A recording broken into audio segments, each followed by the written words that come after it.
In Fandubs, there's this, huge ego problem, honestly. It's like a phenomenon where VAs act like they're better than everyone else because they can do a silly impression of a candidate or something. It's really frustrating, annoying, and even downright toxic.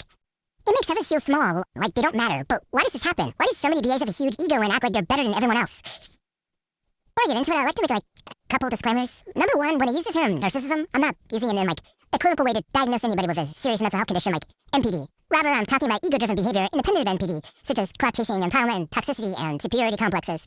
These are behaviors that some VAs choose to act on regardless of mental health.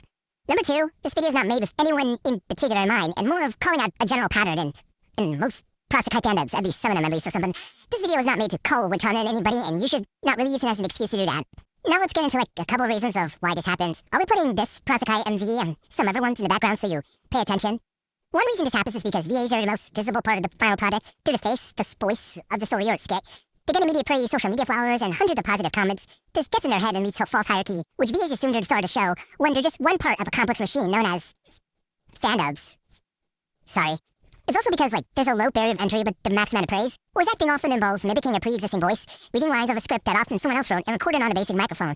Yet, the price is extremely high compared to the actual creative and technical label from the artists, editors, and writers. This makes it likely that VAs have a huge ego and think they're often superior to non-VA staff members, which is kind of crazy because considering they would have no career without the artists and editors and stuff. Artists, editors, writers, directors, managers are the foundation of the fandom. Without them, you're toast. There'll be no scripts to read out, no visuals, and no structure. There'll just be raw audio in a void, and nobody wants to watch that. The real reason people even watch fandoms is because of the visuals. If it's just audios talking at each other, people scroll. Yeah, people give all the praise to the VAs, which just inflates the egos and makes them toxic as fuck. At least some of them, not all VAs. And the worst part is when the owners and directors reinforce the hierarchy by constantly glazing the VAs, while the non-staff VA staff members get nothing in return. Just a simple thanks and an upload. No acknowledgement. It must feel demoralizing being an editor and artist sometimes in fan spaces. Just watching all your friends get all the praise while you barely get anything.